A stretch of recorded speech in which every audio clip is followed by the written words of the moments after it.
Hi കൂട്ടുകാരെ, mixed corner എന്ന ചാനലിലേക്ക് എല്ലാവർക്കും സ്വാഗതം. ഇന്ന് നമ്മൾ പറയാൻ പോകുന്നത് ഒരു ദാഹിച്ച് വലഞ്ഞ കാക്കയുടെ കഥയാണ്. പണ്ട് ഒരു ചൂട് കാലത്ത് ഒരു കൊടുങ്കാട്ടിൽ ഒരു കാക്കയുണ്ടായിരുന്നു. അവളുടെ പേര് കുറുമ്പി എന്നായിരുന്നു കേട്ടോ. അവൾ ദാഹിച്ച് വലഞ്ഞ് അവൾക്ക് എവിടെ നിന്നും വെള്ളം കിട്ടാതായി. അവൾ വല്ലാണ്ട് ദാഹിച്ചിരുന്നു. അവൾ എല്ലായിടത്തും വെള്ളം തപ്പി നോക്കി, പക്ഷെ എവിടെയും കണ്ടില്ല. ഒരുപാട് കരഞ്ഞ് അവർ ആ കാട് മൊത്തം അവൾ തപ്പി നോക്കിയിട്ടും ഒരു തുള്ളി വെള്ളം പോലും അവൾക്ക് കിട്ടിയില്ല. അവസാനം അവൾ അവിടെ നിന്നും പറന്ന് പോയി ഒരു മലയുടെ മുകളിലെത്തി. ചുറ്റുപാടും കണ്ണോടിച്ചപ്പോൾ അവൾ ഒരു വലിയ കലം കണ്ടു, ഒരു ചുവന്ന കളറുള്ള കലം.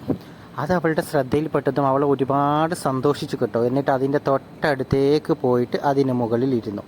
അതിലേക്ക് നോക്കിയപ്പോൾ അതിലൊത്തിരി വെള്ളമുണ്ട്, പക്ഷെ എല്ലാം താഴെയായിരുന്നു. താഴെ ഒരുപാട് വെള്ളം കണ്ടു. പക്ഷേ താൻ കാക്കയായത് കാരണത്തെ എനിക്കത് കുടിക്കാൻ കഴിയില്ലല്ലോ എന്നോർത്ത് അവൾ വിഷമിച്ചു.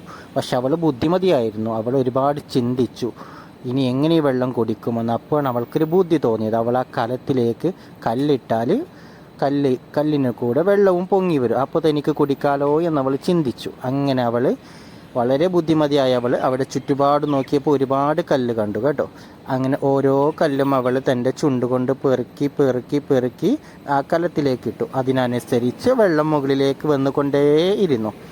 അവസാനം അവൾ എല്ലാ കല്ലും പെറുക്കിയിട്ടപ്പോൾ അവൾക്ക് കുടിക്കാൻ പാകത്തിന് വെള്ളം കലത്തിൻ്റെ മുകളിലേക്ക് വന്നു. അങ്ങനെ അവൾ ഇഷ്ടംപോലെ വെള്ളം കുടിച്ച് അവൾ വളരെ സന്തോഷവതിയായി അവിടെ നിന്നും പറന്നുപോയി. ഹായ് കൂട്ടുകാരെ, അപ്പം നമ്മുടെ കഥ ഇഷ്ടമായെങ്കിൽ ചാനൽ സബ്സ്ക്രൈബ് ചെയ്യൂ.